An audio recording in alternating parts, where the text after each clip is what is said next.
May mga kandidata daw na kaya nabibigyan ng corona, kaya nananalo, ay natutulog sa bahay ng mga judges. Pero sino ba? Sino ba natulog? Sino ba? That time? Batang-bata. Anong take nyo rito na pwedeng sumali yung mga transgender, lumaban sa totoong babae? Wag naman. Find your own camp. Hindi ako pabor. Self-respect. Ano yung mga palpak mo? I just fall in love with the wrong man and then somebody pala is hurting. Ganon. So you step back. Kamali ka. Nakapanakit ka na ba ng damdamin ng isang kapwa mo babae? Marami. Dahil nagmahal ka ng lalaking minahal din nila. Oo, kasi kung alam na meron sa palang nagmamahal, sinungaling naman pala itong lalaki ito. There will come a time that an end will come up because of the things either of us were doing. Lokohin mo ako, lokohin mo sarili mo, nek-nek mo, lokohin mo sarili mo. I don't want to be a mistress. Kung kaya mong mabuhay sa tundo, kaya mo ring mabuhay saan man sa mundo. Morley Alinio, ito ang Tundo.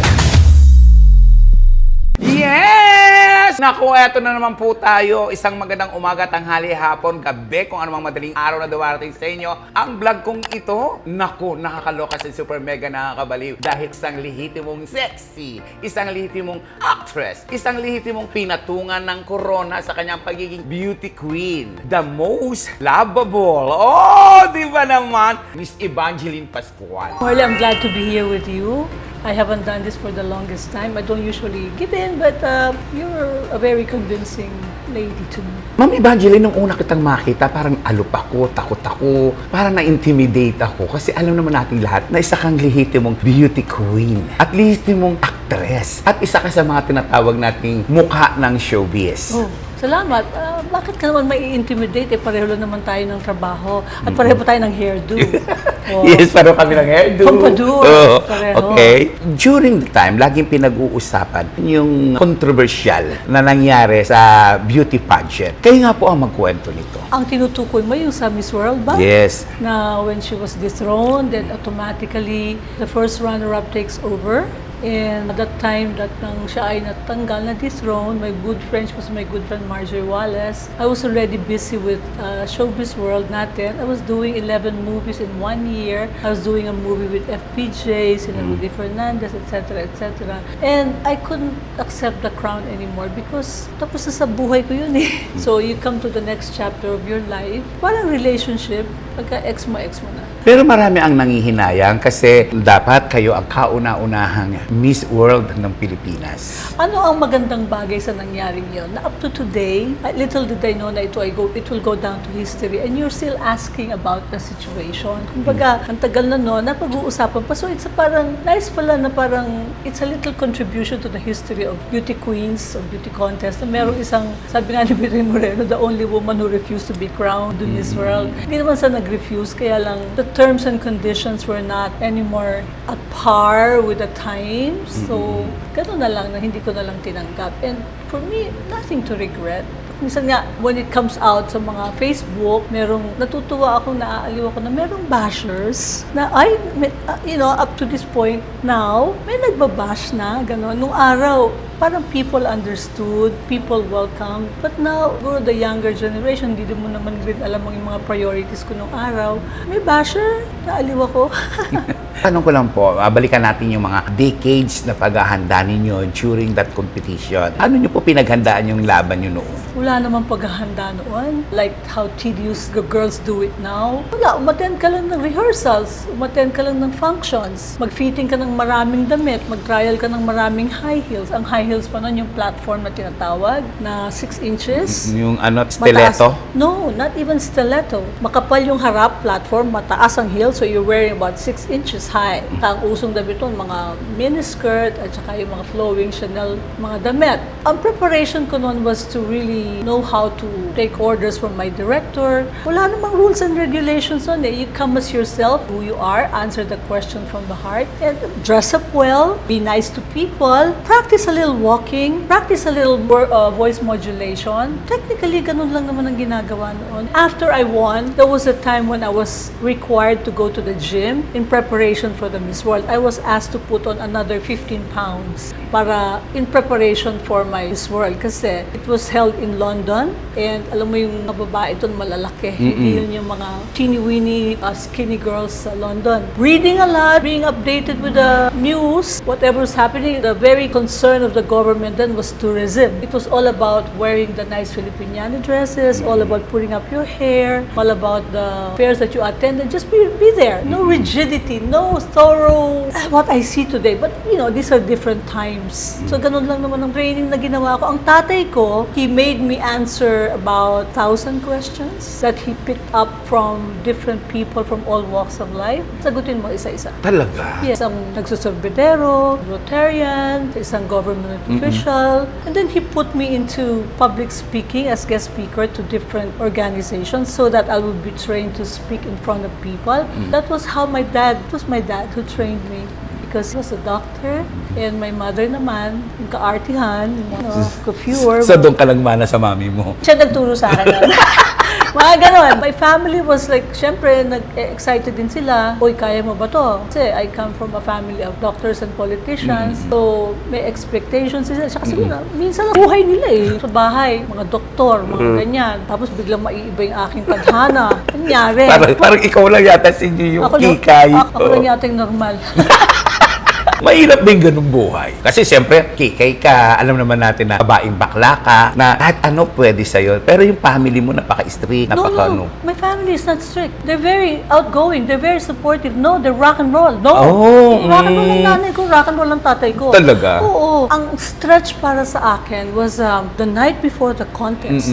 I was wearing jeans, oversized shirt. Uso kasi nun yung mga oversized shirt na braless. The morning after, hinahanap ko na yung aking rubber sleeve. Bakit wala na? That was a stretch for me na parang, what happened to my yesterday? Yesterday, I was a teenager. The next morning, I'm wearing all these chandeliers. It was a difficult transformation in overnight. Then, all of a sudden, I couldn't find my friends. I was 17. Ang 17 noon at 17 ngayon, iba. Ano ang pagkakaiba ng 17 years old lady nitong 17 years old na ladies today? Ang 17 years old today, masyadong aggressive, very knowledgeable, very apt sa mga nangyayari. Kami noon nag-aaral lang. Ngayon, young girls are really working sa call center, doing their whatever other chores they do, celebrating youth. Ang panahon namin noon, kuwela, tapos allowance, tapos summer vacation, uuwi sa Bataan para mag-inuman ng beer, tsaka kakain ng balot, then back to work. We were not naman working Di ba ngayon, ang 70 talagang, not because they need to work, but aggressive to work. Aggressive yung awareness sa life, yung value ng life, ng time ngayon, umaandar, which is good. They are influencer. Noon, wala lang, pag ganun lang. After you won the first runner-up, ano yung mga pagbabagong nangyari sa isang Evangeline Pascual? From all forms came at my doorstep. So many men, so little time. Ingit ka, no? Kala mo, ha? Tapos, yung bang tipong, when you get down of the car, the carpet was unfurled to your seat. Oo, totoo. Nangyari yan? Oo. Kahit sa isang simpleng pupuntahan mo lang. Dinner date. Yun ang mga pagbabago. Hindi katulad doon, magbibisikleta ka lang. Kasi I'm from the province, I'm from Bataan. Kaya lang kayo sa Manggampuno or these are the little fun things that I did. I was playing basketball sa plaza. You were guested sa VIP events. Sometimes you're invited to one place. Susundin ka na naka-chopper. Wow! Ganyan. Naka-chopper kayo? Oo. Magdi-date lang kayo? Meron din ganon. Sino to? So many men sa little time. Daming idiosyncrasies nung nangyayari yun. Kasi, pero they are all eligible, guys. Hindi ko naging prinsipyo ang break a family. Hindi ko feel yun. But if you see me with a married man, mark my word, I'm harmless. Pero maraming mga married man na lumatayo, naligawan ka, mga widow. Especially nung na-widow na ako, dami. Siguro ang daming regalo din. Ano yung pinakamahal na regalong ibinigay sa'yo? Hindi. Iba yung bigay ng asawa ko. Ano ba yung binigay ng asawa mo? Buhay niya. Wow! Tama! Tama! So, how can you go wrong? Kaya nga the shoe is too big to fit. Hindi ko naman kinukumpara. Kaya siguro 30 years na akong byuda. At wala pa. Ay, marami! Marami? Oo, they came and and when. Hindi naman necessarily you live alone, you live a lonely life. You know, my children are all grown up, tapos na mag-aral, pero lahat sila, they're not rich kids, but they're very rich with education and experience. You know, the finer things in life, they're equipped. Sexy 8. Kitang-kita pa rin sa katawan niya yung kaseksihan. Paano niyo minintain yung ganyang katawan? I Mukha... know, I woke up like this, ano. Ay, inggit naman ako. Joke. Oh. It's funny kasi ang perception ng tao kapag ikaw ay beauty queen, kasi ganyan, kasi beauty queen yun eh, ganun. Hindi naman. Siguro, nature ko na lang yung I go workout, I go to the gym regularly, I do Zumba, I do planking, I do trapeze. Ginagawa ko yon. Not because I'm a beauty queen. Siguro kabahagi rin yon. I feel good. Mahal ang damit. Pag nagpalit ka ng wardrobe, diba? So you could always wear your clothes over and over again. I eat what I want in moderation. Kumbaga, I am the most boring date. Tama bakit? Bakit? Soup pa lang, busog na ako. Wow!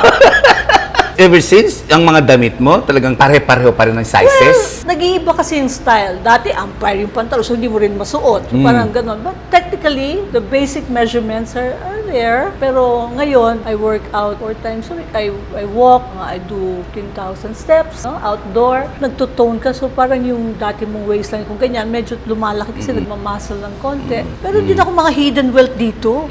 Marami-rami rin dyan, tinatago-tago ko lang. Iniipit-ipit ko din. Buti din yung pinatatanggal sa doktor. Ay, hindi. Malulugi ako. Kasi? Kasi konti lang ang tatanggalin.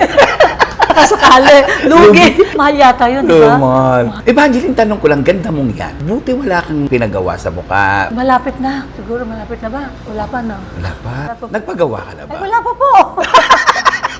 Malapit na. Baka bukas, siguro. Ibig sabihin lahat yan ay Ay, katotohanan. tignan mo naman, oh. Oo nga, ano? Wala naman akong tahi dito. Sa likod ng tenga, wala. Wala, oh. At pinakita talaga. Kasi we go facial, yung mga usong-uso ngayon, mga ilaw-ilaw na pula, plancha-plancha ng konti, serum-serum. Eh, we use that. Siyempre naman, maintenance. Pero wala yung mga turok-turok talagang walang mga pala. Di ala pa naman, permission. tahi-tahi, bukas sabay tayo. Tanong ko lang sa inyo, noong mga panahon ninyo, walang mga retoking lumalaban sa mga beauty competition. The only thing that was used na medyo na-question, leg makeup. Doon nagsimula yung isang tube na ganyan, maglalagay ka ng leg makeup, maganda sa screen, sa TV. Kaso merong isang nagsuot na medyo maputi. So, nag-contrast sa kanyang braso. Ay, booking. Ano nangyari doon? Top 15. Sayang. Ano yung bawal pa sa inyo ng mga makeup noon? Bawal yun. Pati yung bathing suit mo, titignan kung may padding. Kasi I wore the same bathing suit that I wore here. Talagang tinignan kung meron kang laman-laman sa loob. Bawal. So, talagang dapat original lahat? Think so. Wala pa naman masyado. Kailan lang wala eh. Anong take mo dyan? Yung mga karamihan na lumalaban sa mga beauty contest ay mga gawa na ng doktor, paayos na ng mukha. It's not wrong. No, they want to be different. When you're different, doesn't mean you're wrong. Kaya lang, pag sumusobra, nasa judge din yun eh. Kaya nga eh, the eyes of the beholder. So kung ako naman titingin sa'yo, tsaka carry mo naman, ganda naman, put the crown on her head. Pero uso sa inyong panahon ng competition na nawawala yung damit, sinira yung damit, nawala yung sa... Kwentuhan mo nga kami. Meron din gano'n na, well, it didn't happen to me, pero isang gown ko naman, nawala rin, hindi rin ako nabigyan. Tapos yung aking bathing suit na una ko nasuot, parang ang sikip-sikip, parang tangga. Eh, hindi pa naman uso nun. Parang, ay, ano ba ito? Ang halay! Meron din gano'n na nagkakawala. But then again, when I was in London, yung aking gown na, alam mo, how creative, you know, silver, attachments that you put, the appliques. Sabi sa akin sa London, is that made of silver thread? Oh, kala nila silver thread, hindi nila, ang dami-dami natin mga kinang-kinang dito. Ako naman, yes. Not really, pero may nangyayari. So, not really as halabalu as today I've heard of. My time, meron konting favoritism, meron konting pagalingan sa sagutan. Siyempre, may ganon. Carry lang. Sa hair, wala namang nakawan ng wig. Usually, ang buhok na nakapusod. Pero noong mga panahon ninyo nauuso, mula noon hanggang ngayon, ito yung question na pinag-uusapan. May mga kandidata daw na kaya nabibigyan ng corona, kaya nananalo, ay natutulog sa bahay ng mga judges. Ba ako hindi. Ako tumatanggap ako ng bulaklak sa aking mesa, sa foot of the bed every day in London. I don't know if they do that. Siguro naantok. Ano ba? Hindi ka naman sigurado eh. Meron ka bang ebidensya? Wala naman eh. I mean, I do not want to condemn the girls. So I do not want to condemn. Kung nakitulog naman sa bahay ng judge, baka naman na-flat na tayo ng gulong. So hayaan mo na. What we don't know, let's not mess up with them. Kumbaga. Pero sino ba? Sino natulog? Sino ba? That time, batang-bata, yaman na. You know, whatever it is, at the end of the day, you look at the result. Sino ba sa atin ang santa? Yaman na. Kung ganun man, nag-enjoy. Anong in-enjoy? Whatever, all had a ball, you know? Whatever happened, the time. The mere fact that once a beauty queen, always a beauty queen. You know, to step up on that stage, representing your town, your barrio, your family, is already a big honor. So, along the way, lalo na kung naging panalo ka sa barangay title mo, naman. so local pageant, whatever it is, there are processes in life that may pag-asa pa tayong maging santo. We still have the chance to become saints in life, even if how faulty our lives would have been, you know? Evangeline, gusto ko lang matanong sa'yo. Kasi sa Miss Universe ngayon, walang age limit. Wala rin okay lang din na may anak, okay lang din na widow and everything. Sa kalagayan mong yan, na pwede pa naman lumaban, sexy, maganda. Willing ka pa ba? Handa ka pa bang sumali kung sakali? Hindi. Bakit? I'd rather be the judge. Pero I really don't go for like too old candidates. Because if you vie for an international contest, I don't think they would allow older women to crown as an international title holder. Would it be? Is that also allowed in the international contest? Yes, sa Miss Universe, pwede na yan. Local Miss Universe or international? International Miss. And local Miss Universe. Yeah, but Si the Pilarski sumali. I know her. She's very sexy. At napakaganda ni Pilarski. Yeah, I know her. We're together in Toastmasters. Very sexy lady. But my question is, I'm not sure if the Miss Universe International would allow that. Pero as far as I'm concerned, I'd rather go for the maximum of like, it should be 25, minimum of 17. If you're going international, I go for that. I want a fresh look. I want somebody who would be a cross-section of today and the future women. Anong take nyo rito na pwedeng sumali yung mga transgender, lumaban sa totoong babae? Wag naman. To each his own. I enjoy judging, it's gay, etc., etc. They have their own beautiful self that they can display and be proud of, and I'm very proud of that. But then again, find yourself at the right spot so that at the end of the day, anong nangyayari? Nababash. Why subject yourself to bashing? You know, you're being scrutinized na parang, ay, hindi ka naman dapat dyan. Tapos nagkakaroon na ibang feedback from other people na hindi dapat. Why subject yourself to that kind of situation na, huwag na lang, self-respect. Not because I'm putting you down. I have a cousin. My cousin is Representative Geraldine Roman from Bataan. She's a transgender. And she's a congresswoman. Very good one at that. She's vying for senator. Ilagay mo sa lugar. And she's like perfect for beauty contest. I stick to the traditional way. Isang tuwid na pagpapahayag ay hindi ka pabor. Hindi ako pabor. Meron namang Mrs. Philippines. Meron namang Mrs. Ganyan. Meron namang Miss Gay. So go to the right camp. May mga controversial na mga beauty queen tayo sa Pilipinas. Particular na si Michelle D. Matagal na rin naman, almost 1 year. Bilang isang beauty queen, anong naramdaman mo kay Michelle D? Basta ako, local contestant vying for the international. I pray that she makes it. But if she doesn't make it, it's not meant to be. And if you don't get it, move on. Ganun lang. I don't understand the question. Like, is Michelle something wrong? Na parang sinabing dinaya, na biglang nawala dun sa top 5. There's a different version, different stories, different strokes for every folks. Ganun. Parang baga, we don't know. These are hearsay. Don't have facts. I don't want to agree or disagree to that. And maybe it's just not meant to be. She's a beautiful lady, most especially the mother, Melanie Ining. So you don't really get what others get. Your mother was one. You may not follow the footsteps of your mother, but it doesn't make you less of a woman if you do not make it. She's a pretty woman. She's had beautiful things ahead of her. Very intellectual, very ganyan. Maganda, slim, payat, no? Sexy, ano? Ang pagiging beauty queen ba ay destiny o swerte? You don't really look for it. Destiny, I guess, no? Meaning destiny, you're towards there, that your life is geared there, right? As far as I'm concerned, maybe yes. Because when I was born, when my mother saw my face, the face only a mother could love. She named me after a beauty queen, Evangeline de Castro. She was a beauty queen in 1947. I was a beauty queen in 1974. Was it destined that I become Pwede. one? That's what I mean. So to each his own, I don't know. But I was named after a beauty queen. Then when I was growing up, lagi ako nasa Santa Cruzan. Ako ang gusto ng spa-aralan. Parang involved beauty queen ka na rin talaga. I woke up like this. Charot. Kaingit! No!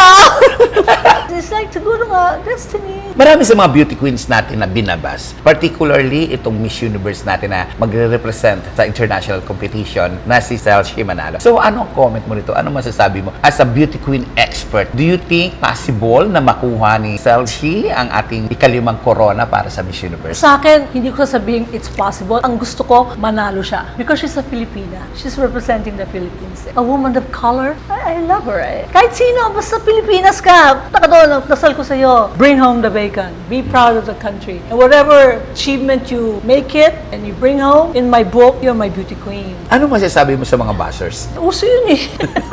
Ako nga napas na Hanggang ngayon, binabash ka pa, di ba? Binaka ako na hindi ko tinanggap ang corona ng Miss World. Bago lang. Ang tagal na nun, ano? Pero hanggang ngayon, pinag-uusapan pa rin. Tsaka may bashers. In pala ako. Parang ikaw ang queen of bashers yata. Dahil Hindi ang naman. tagal na nun, ha? Once upon a time that wasn't so long ago. Move on. Speaking of move on, pag-usapan naman natin ang pagpasok ng isang Evangeline Pascual sa pelikula. Ano-ano nga ba ang pinaghirapan niya? Paano nga ba siya nakakuha ng maraming simpatiya ng mga pelikula sa showbiz world? Paano nag-start ang iyong pagiging actress? Tatay ko sa bungero. Sa bungero tatay. My father was a doctor. He was a heart doctor. He studied at John Hopkins in Merit. But his hobby was sabong. Nagsasabong ka rin ba? Ay, of course, yung aking mga anak ay yung unang sigaw ay hindi uha. Logis.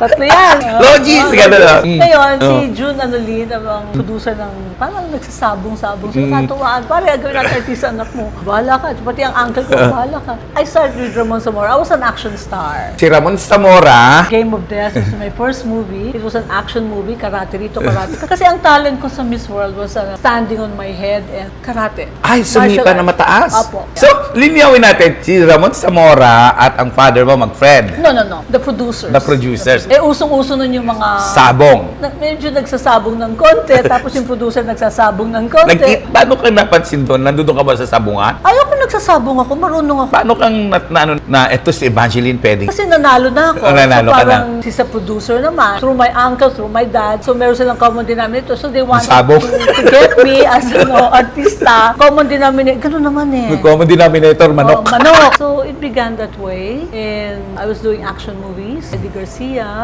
Ray Malonzo. That was my kind of pelikula. And then napunta ako kay FPJ.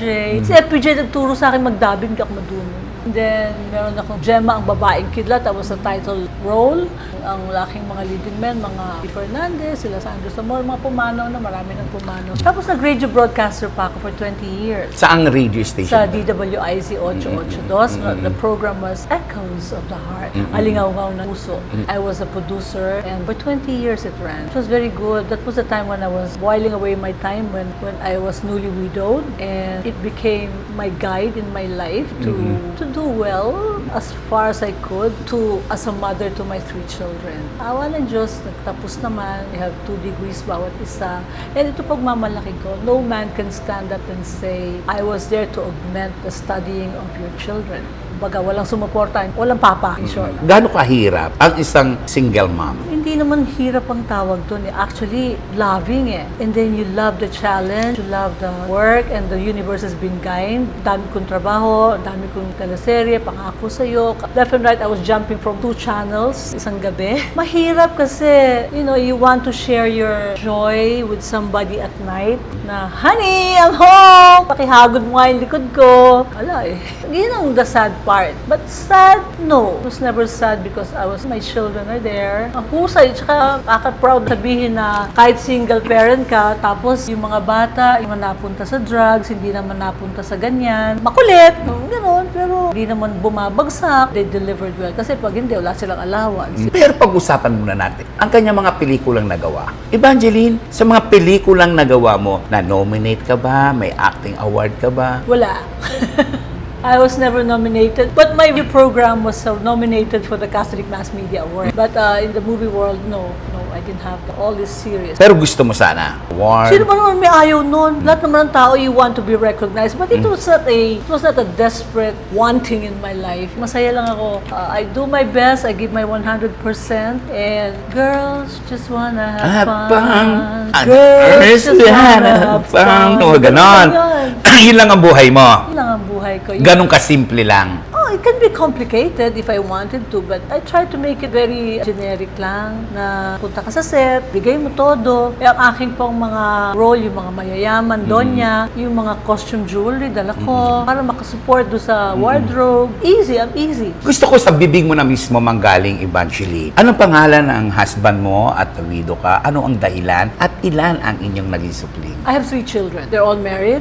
Ako na lang ang hindi ngayon. Pero naghahanap? Looking for love. Alam ba yun ang hulunghabilin sa akin ng tatay? Oo. Anong sabi? Bago siya mamatay, I was widowed the head of my mother. Una ko na byuda Bago siya sumakay ng kotse, tumingin sa akin, anak, mag-asawa ka na ulit. Siguro alam niya paano na siya, gusto niya may somebody to look after me. Ilang dekada na dumaan, hindi ko mas sinusunod ang tatay ko. Parang Matigas ang ulong. suwa ilang. Pero sa totoo lang, naisip ko na gusto ko rin, okay kaya kung pagbigyan ko na ang tatay ko para manahimik siya at kasi lagi ko naaalala yun. Pero meron naman mga nanliligaw, of course. Plenty, palagay mo. Ano yung mga manliligaw mo? Politician, businessman? Doktor, businessman, mga available. Pagka may asawa ka, may jowa ka, Okay, balikan natin. Ano yung dahilan ng pagkakawido mo doon sa first husband mo? he died of an illness. Paano mo kinaya yun? Na naiwan sa'yo yung mga bata? Oo nga So nakuhugot ng lakas. When you're left with 3 children to rear and a crown to uphold, you gotta pray just to make it today, man. You gotta pray. You gotta whip it good, baby. Gotta pray. So, pray. At saka tatag. Tag, solid and strong kailangan ka. And I had to adjust my lifestyle without lowering my standards. Tinuruan ko yung mga anak ko na sumakay ng jeep. Pero nandun ako sa likod ng jeep, nakasunod akong ganyan. Kailangan matuto kayo na life is like that. It doesn't make you a less of a person. Pagdating sa Amerika, anong ginagawa? Awang gawa rin, mga bata, people-oriented, helping fellow Filipinos abroad. My daughter is a social worker in the States. She works for the U.S. government. Ang dami nating alam sa pagiging beauty queen ni Evangeline Pascual. Pero bilang isang ordinaryong, eto tayo, pag-usapan natin, silipin natin. Sino-sino yung mga anak mo at ano-ano ang mga natapos nila? Si Nino is a sped teacher. Dati, he ran 3 schools in America, kindergarten. Tapos isang araw sabi sa akin, Mama, I am your son. O ngayon, you're an artist and so am I. I don't want to teach anymore. I want to be an artist. Fast forward, he's now a tattoo artist in the States. He is the personal tattoo artist of Steph Curry in San Francisco and family. So that's what he does now. He has a daughter, Roxy. She's 21. My eldest apo. Beautiful girl. Sus, walang kontra. Kanino pa ba magmamana? Sa'yo? Walang kontra. That's why she put me tattoo here. There. So, siya ang gumawa niyan? Yes, crown and the initials of my children. Siya ang gumagawa ng tattoo kay, pati yung sapato sa Under Armour ni Steph Curry, siya nagde-design. I should have worn it. The name of the shoes is Boyanek. Katato sa ama ni Steph Curry yon. And then the second one, si Jet, lives in Brisbane, Australia. He's a chef, but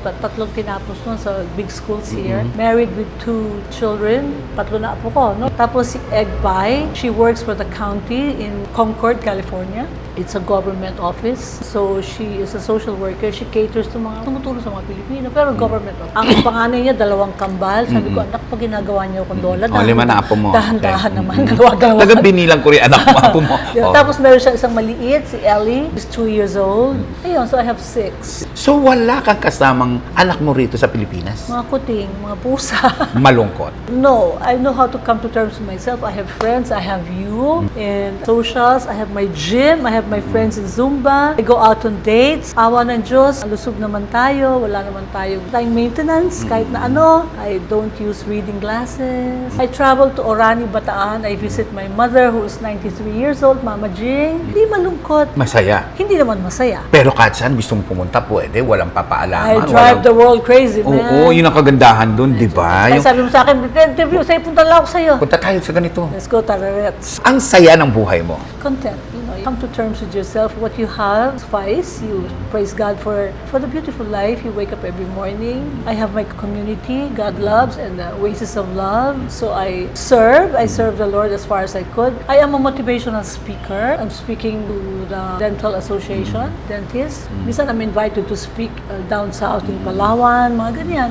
So I do that. Na-bless ka ni Lord, na-bless ka ng Diyos, binigyan ka ng maraming biyaya. Pero sa kabila nun, bago sa'yo ibigay yun, syempre may mga pinagdaanan ka. May mga sinakripisyo ka. Ano yung matinding sakripisyo na nagawa mo sa buhay mo na ngayon ay masasabi mo, ito yung sakripisyo kung bakit ako ngayon naging matatag. Kung bakit nasa akin ngayon to. Siguro yung I had to rear my 3 children all by myself. It was a fun sacrifice. Well, it wasn't even a sacrifice. It was obedience to the role of the mother. It wasn't easy because there were times na parang di man ako makaten ng PTA. My children are rock and rollers. I talk to them, when I scold them, alam niyo kung bakit. When they were growing up, lang ang batas ko. Drink your milk, brush your teeth, pray. Nung lumaki, di na minum ng gatas, nakakatabada.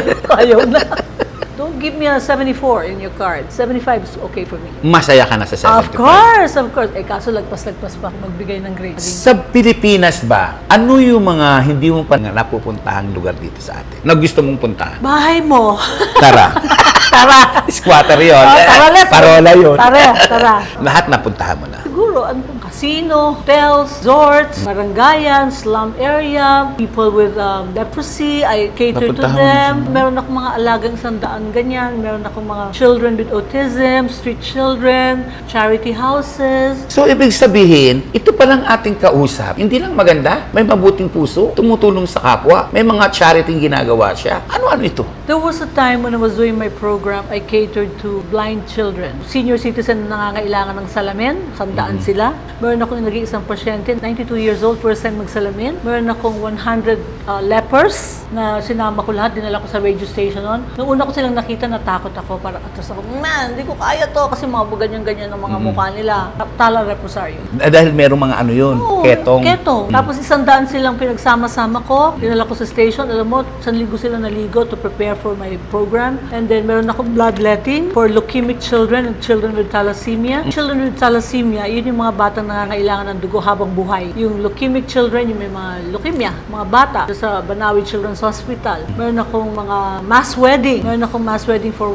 50 couples na ginawa ko sa St. Francis dyan sa Mandaluyong. Galing sa the poorest of the poor, sa mga squatter, but I made it a Catholic wedding. So, kailangan mo kumuha ng permit sa simbahan, yung baptism nila. Meron akong isang Muslim na naging Katoliko dahil sa nagpa-mass wedding ako. Then after so many years, nag-put up ako ng marriage encounter weekend. Ginawa ko sa Mandaluyong. Binigay sa akin ni LGU head Benhur Abalos. Ang kanyang, he supported me for 3 days. Hinanap ko yung aking pinakasal na 50 couples. I found 25 pairs. Nag-marriage encounter weekend ako. Kasama si Father Bel San Luis. It's a 3-day occasion. It's a very sacred event na ginawa ko. Meron akong libreng bunot. Marami pang iba. Bakit mo ginagawa to? You paid forward. Kaya sinasabi mo sa akin kanina, mahirap ba ang solo parent? Hindi eh. Because you are so blessed, overflowing with blessings that you just wanna pay it forward. You have so much to pay it forward. Ang dami-dami mong gusto ibigay. Ibalik.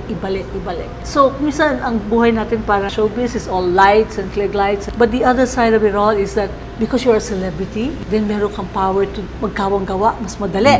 Kasi pinapakinggan ka, humingi ka ng sponsor. Hindi ka perahan to ha. Kawang-gawa to mula sa puso. Iyan ang isang kagandahan. Ginamit mo pagka-beauty queen mo, ginamit mo pagka-celebrity mo. Hindi lamang pa victim story ka, so many men, so little time. But the underlying power that you have as a celebrity, as a beauty queen, was used in a very helping manner. Ito ba ay paghahanda kung sakasakaling tayo sa mundo ay mawawala? Hindi ito paghahanda. At the moment, I don't do this because I wanna die and go to heaven. You don't know what's gonna happen to you on the day. Baka mamaya meron kang kalaguyo. Iba yun.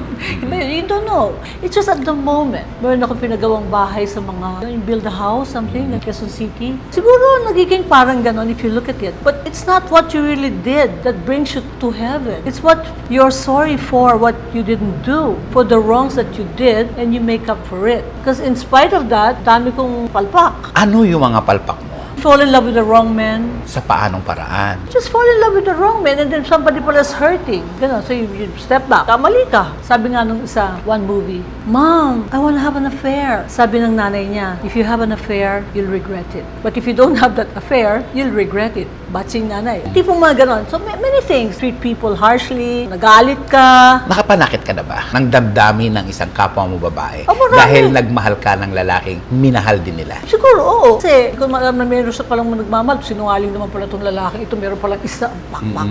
Tipong ganon. I wasn't aware. Somebody's hurting. Katulad din ng ibang being paired with me. Sabi ko, don't do that. Baka may nasasaktan. So meron ganon. You can't help it. Kapag naramdaman mo na may nasaktan ka palang kapwa mo babae, at yung lalaking minahal mo ay married na, may pamilya Ay, na, hindi, walang ganun. may mga girlfriend lang, Ay, hindi ko alam. anong ginagawa mo? Doon ka na. Ganun lang? Ayaw mo na? Sa kanya. Hindi ko pag-aaksaya ng panahon kung alam ko namang hindi naman talagang seryoso pala. So, what the heck, man? What am I gonna do with you? Like, ugh. But if I know that there's something really promising about that or something about a relationship that you could really treasure or even take care of the man, but not necessarily be with him for the rest of your life, meron siyang ibang mahal namang iba, minsan, nangyayari naman talaga yun, even sa regular couples di ba? These are the ups and downs in life. Sabi nila, yung mga taong matatalino, yung mga magaganda, pagdating sa pag-ibig, lugi lagi, talo lagi. Jonga. Syonga ka ba sa pag-ibig? Di naman. Slide siguro. Lahat naman eh. Beauty queen, brainy, maganda. Pagdating sa love life, syonga. Hindi naman ganun ka-perfect na... Slight lang, slight. Slight lang. Oo. Kasi, para bang lahat ng tao nagsasabing, not that, that eh. Pero hindi rin naman ako to the point na I'll mess up my life, ruin my life. I know my limitations. I know how to fall in and out of love. I will not fall victim of the play of the guy. You will fall victim in my play. Ano ba ang laro mo sa larangan ng pag-ibig? Paano maglaro ang isang Evangeline Pascual o paano siyang sumugal? If you commit to me that you say you're gonna be the one and then you're not the one pala as far as you're concerned, I would just let you know that I just want you to know that I know. I may not quarrel with you. Gusto ko lang sabihin sa'yo na alam ko ang ginagawa mo. It doesn't mean that you have to put an end to it. But there will come a time that an end will come up because of the things either of us were doing lang. So, yun ang laro. Lokohin mo ako, lokohin mo sarili mo, neck mo, lokohin mo sarili mo. Because at the end of the day, who pays the price? Yes naman. If you want to impress me again, impress me more. If you want to hang around with me, impress me more and more. I'll play around with you. Why not, coconut? Pero ano ba ang mga qualification ng isang lalaking pwede mong mahalin ngayon? Walang pamilya. I will never break a family. I don't want to be a mistress. I don't want to be dancing at the dance floor at the basement of a mansion because mayroon siya pamilyang iba. I love dancing in the outdoor. Kailangan marunong kang kumanta ng konti at marunong kang magbugi ng konti. Ayos na. Tsaka responsable ka. I do not look for a rich man. I want a man who would fear God, japorms ng konti. Tsaka marunong kang mag-English. Ayoko na hindi marunong magsalita. Ayaw na. Gusto ko yung good conversationalist para naman masaya. Kasi as time goes by, you look for something coming from the mind. Nangangarap ka pa rin ba na makapagsuot ng wedding gown? In compliance with the last request of my father, huling habilin ng tatay ko, hindi ko alam nga kung suwail ako hindi. Kung yun ang magiging dahilan din, okay naman sa akin, I always tell my friends, don't grow old alone. You wouldn't want to do that. And my children are away, I live in the Philippines. Lines are open, 0917. Nananawagan po kami dyan. Pero sa totoo lang, yung mga lalaki naliligaw sa'yo, nag-offer din ba ng wedding, ng pagsasama? Oo, ipapakita pa ng mga senomar. Certificate of no marriage. Sino to? Itong huling nagayaya sa'yo? Anong sino? Secret. Mamaya mahagip ng iba. But then again, pwede mong pakasalan, pwede magpakasal, can afford a family, can, somebody whose marriage has been annulled, kids, basta available. Ganyan. Okay lang sa'yo, may anak din siya. Natural. Etong nanliligaw sa'yo, may anak sa kanya. Natural. Gayaya ng wedding. Sino siya? Ay, secret. Ang bulong mo na lang sa akin. Si Pogi. Uy, yung kasama niya, tumatawa. Ibig sabihin, talagang meron. Siya nga bibigyan ng bulaklak sa date eh. Ano initial? Ay, hindi na. Pogi. Basta kung tawagin Pogi. Pogi. Yun yung malapit mo nang sagutin. Ay, hindi. Ang sungit. So, sino pwede mo sagutin sa mga nanliligaw mo? Kontento ka na ba? You come to terms with yourself. If I'm here now, then I'm here now. I don't know eh. Hindi ko masabing contento. Of course, I'm contento. Sabi nga sa akin ng isang bishop, you have what you need. It's not that I have what I want. I have what I need. I have my little home. I have my little work here and there. My children are okay. Ang utang ko, yung aking cellphone, yung aking kuryente, tubig. Hindi naman ako mabisyo eh. Kung magiging gem ka, anong klaseng gem ka at bakit? Blue diamond. Bakit blue diamond It's ka? rare. It's beautiful. And blue means peace. At saka mahal yun. Kung magiging alak ka, anong klaseng alak ka? Whiskey. Bakit? Kasi model ako nung araw ng isang whiskey product. Ano ba yung pinagmodelan mo? Yung whiskey. Ako yung White Castle whiskey. Ay, gumanong-ganong ka rin sa kabayo? Ako una. Talaga, ikaw yung unang commercial model na sumakay sa... Anong feeling nung commercial? Fabulous. Tumakbo yung kabayo kong puti sa rice field. Hala!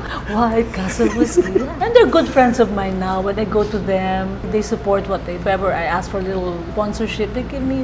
They're very good people. At ang magaganda ang mga naging model ng White Castle, ah. Thank you. Oo, Lorna, ikaw. Thank ikaw you. na yun. Anong year yun? Nung year na nanalo ko, 73. Bomba. Tapos nabash ako. Oh. That time. Kaya lang hindi pa use ang term. Anong pambabas ang ginawa What is a beauty queen doing on top of a horse endorsing a whiskey? Mm. Sabi ng tatay ka, kayang babayaran yung anak ko. Magkano binayad siya? At anong unang ginawa mo doon sa talent team mo? Ibigay ko na sa ewan ko, nanay ko, hindi naman ako nanghihingi ng pera eh. Just buy me my new guitar, buy me my new whatever. Buy me my new guitar. Yung guitar, tag-ears. Araw tag-ears, tag-ears. Buys me all my fashionable shoes. She likes, ganun lang. Evangeline, parang simpleng-simpleng babae ka lang pala, no? I can be expensive if I want to. Pero If I choose to. saan ka mas masaya? Being a simple or... Oh, syempre you wanna be expensive, masaya. I've been through that. I know that. Ano ba ang buhay ng isang expensive... You ride a helicopter going here and there. You poker planes going here and there. Naranasan mo na lahat But yun. of course, Ano ang kinatatakutan mo sa buhay mo na dumating? I don't know. My mother is 93. I don't know if I've given my best. We don't until you realize parang at the end of the day. Children, I just want them all to be happy and healthy. Kinatatakutan ko si Lord na ayokong magalit siya sa akin, ayokong magtampo siya sa akin. Maski na pasaway ako, I am His work in progress. I might fail Him, I don't know. Takot-takot. Kanino pa binabanggit na pasaway ka? Ano ba yung pinakamatinding pasaway na ginawa mo? Maliban dun sa nagmahal ka ng isang lalaking hindi dapat. I get into arguments eh. Sinabi kong itong dapat mangyari, tapos hindi kayo nakinig sa akin. Then take it against me. And then I take a stand na itong dapat mangyari. They call me pasaway. I take a stand kung anong palagay ko ang makakatulong, makakabuti sa karamihan. Pero yung karamihan na i-influence ang isa o dalawa, I will not give in to what you think is better than what I say. Then after a while, after 10 years, sundin na natin siya. O bakit ngayon lang? Ayoko na. Bahala kayo. Sa paggawa ng desisyon, ano nauuna sa'yo? Puso o utak? Utak, syempre. You have planned out everything. Then you say goodbye to the brain. Then say hello to the heart. How would it benefit everybody? Will everybody be happy? 10% ka, 10% ka, 10% ka. Okay ba sa'yo 10% o may kailangan ka pa? I listen to you na. Galing ano? Kapag nagdadasal ka bago matulog, ano yung hinihiling mo sa Diyos? First of all, I pray pray sorry for the day, for the things that you've done, things that you failed to do. I pray na ilayo mo sila sa tukso, kapahamakan at anumang karamdaman. Punuin mo ng siksik-liglig at umaapaw ng pagmamahal ang aking pamilya. Pangalagaan ako at kung mga hinihingi ko, kung gano'n. And I hope to sleep well and wake up in the morning looking pretty, looking lovely. And I let go of the night. Alam mo yung kantang, fall on your knees. You fall on your knees. Parang pangkantang Christmas yata yun. Holy night. Holy night. You kneel down, pray, lumuhod ka. Salamat ka sa buong araw mo. Ano yung isang bagay na gusto mong ipagpasalamat? Gusto mong isigaw sa mundo na, eto ako, meron ako. It's not the age. It's how you look when you reach the age. It's how you feel when you reach the age and what you have achieved when you reach the age. What is a beauty? Ang kagandahan ay mula sa loob, papunta sa labas. Kasi pag tumatanda ka na, yun ang sasabihin mo. Pero pag bata ka pa, sasabihin mo that beauty is external when you still don't understand life. But as you go through the ups and downs of life, then you come to terms with your heart. And even if you break down and you try to fall in love again, love and life, and you say, love is not a once-in-a-lifetime experience. Embrace it and feel the warmth of a loving heart. For love is indeed incredibly beautiful. Ano ang basihan sa iyo ng isang happy, ng isang masaya? That even if you have problems, you can still smile and say, it will pass. That even if you have problems, you'll say that, I can rise above it. And even if you have concerns in life, maganda ka pa rin at mabangong-mabango. And that's the best revenge. Kapag ikaw ay inaapi, lalo ka magpaganda, lalo ka magbango-bango. Isang huling tanong para sa isang beauty queen actress na minsan isang panahon tumanggi sa corona, nahawakan niya at pangatawanan niya ang pagiging ni Miss World. Kontento ka ba sa naging buhay mo noon, sa buhay mo kahapon at kasalukuyan? I come from a family of a closely knitted one, very close to the Lord. My father was a doctor. My brothers and sisters are doctors and businesswomen, people. My children are equipped with confidence and education. I have what I need. I was a beauty queen, and once a beauty queen, you're always a beauty queen. And up to this day, I still get invited to parties here and there. I receive awards here and there. I'm invited to give motivational talk based on my past, present, and possibly future experiences. That's a great gift package in my whole self that I always carry as a gift to whoever would want to partake of whatever I can give. That's how I look at my life. I'm happy, I'm contented. Napakaganda, napakainit, napakasaya ng aming kwentuhan. Maraming salamat sa lahat ng mga taga-abroad, Kuwait, Japan, Hong Kong, saan mang panig ng international naroon kayo. At dito sa Pilipinas, maraming salamat po. Dahil ang taas-taas na po ng aking subscribers ngayon. At patuloy na tumataas po ang aking mga views. Maraming salamat sa iyo, You're Miss welcome. Evangeline. I love you. Salamat ha. Salamat. And, alam mo, pinuntahan kita dito kasi nung sinabi mo sa akin na interviewin mo ako, na ang style mo ay hindi na yung katulad ng dati. Hindi ko man alam kung ano yung dati mo and you've changed your style. Sabi ko, why? Because you've been there and you've done that and you want to make a new beginning and I honor your heart. I honor the God that resides in your heart. I love you. I love you. I love you. Nag-enjoy ka ba? Bitin. Dahil po ang aking programa, dahil po ang aking YouTube, hindi po ako nananakit. Hindi ako nananakit ng damdamin ng kapwa. Ako po si Morley Alinio na nagsasabi kapag nabuhay ka sa tundo, Mabubuhay ka kahit sa panig ng mundo. yun na yun! Thank you! Kung kaya mong mabuhay sa tundo, kaya mo ring mabuhay saan man sa mundo. Morley Alinio. Ito ang Tundo.